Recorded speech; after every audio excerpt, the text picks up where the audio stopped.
Halo guys, kembali lagi di Basic Channel, belajar biologi semakin asik tentunya bersama Kedi ya. Oke, kali ini Kedi lagi akan masih ngebahas tentang UTBK Biologi 2019 ya. Kali ini ngebahas tentang penyakit-penyakit di dalam fisiologis tubuh manusia ya. Nah, kali ini ngebahasnya adalah tentang penyakit emfisema. Emfisema ini sering dikatakan sebagai penyakit pernapasan atau sering dihubungkan dengan penyakit PPOK, yaitu penyakit paru-paru kronis ya, yang biasanya disebabkan oleh asap rokok ya, biasanya dia gara-gara asap rokok. Nah, di sini pertanyaannya adalah hal yang dapat terjadi pada penderita emfisema, paru-parunya gimana ya? Di paru-parunya itu gimana? Terjadi apa gitu ya? Nah, sebelum kamu ngejawab soal ini, kamu harus ingat pelajaran kelas 11 SMA tentang respirasi atau jenis-jenis udara, di mana di sana ada udara tidal, udara suplementer, udara komplementer, udara residu, sama kapasitas vital, kapasitas total. Jadi ada banyak di sana ya. Nah, kalau orang yang sakit emfisema ciri khasnya adalah kantong udaranya yang terdapat di paru-parunya itu, kantong udaranya secara bertahap itu akan hancur. Karena hancur otomatis menyebabkan napasnya, ciri khasnya adalah pendek. Jadi dia nggak bisa napas panjang, nggak bisa panjang, wah gitu nggak bisa ya, karena dia mengalami kerusakan di bagian kantong udara, paru-parunya udah rusak kayak gitu ya. Nah, kalau kamu ingat bahasa, kalau udah rusak napasnya pendek berarti kapasitas vitalnya sudah menurun.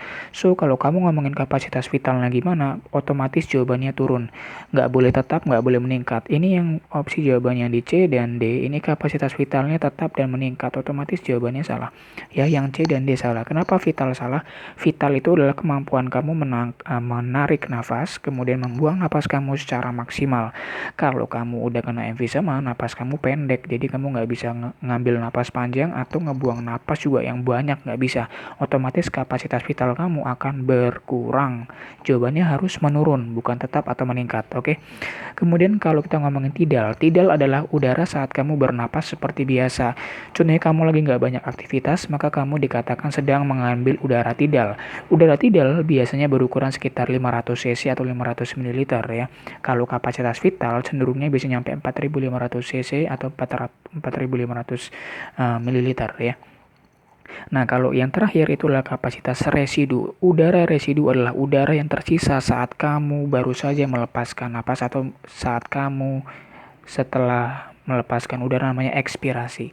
Setelah kamu melakukan ekspirasi secara maksimal, kamu akan mengandung udara residu di dalam paru-paru kamu. Kalau orang yang napasnya pendek, otomatis dia nggak bisa ngebuang napasnya secara maksimal, otomatis proses ekspirasinya terganggu. Kalau ekspirasinya terganggu berarti saat dia ngebuang napas atau ngebuang CO2 banyak di dalam tubuhnya itu tidak maksimal, otomatis residunya akan meningkat. Maka jawabannya yang B. Tidalnya nggak berubah, tidal itu otomatis, tidal itu dia konstan sekitar 500 cc atau 500 ml ya.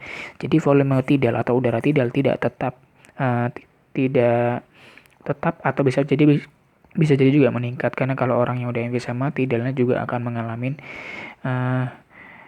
tidak meningkat, tidak tetap, justru ini malah menurun ya, karena kalau dia napasnya pendek otomatis udaranya juga pendek, udara pernapasannya pendek, tidak maksimal. Kalau udaranya nggak maksimal maka udara istirahatnya atau udara tidalnya juga mengalami penurunan.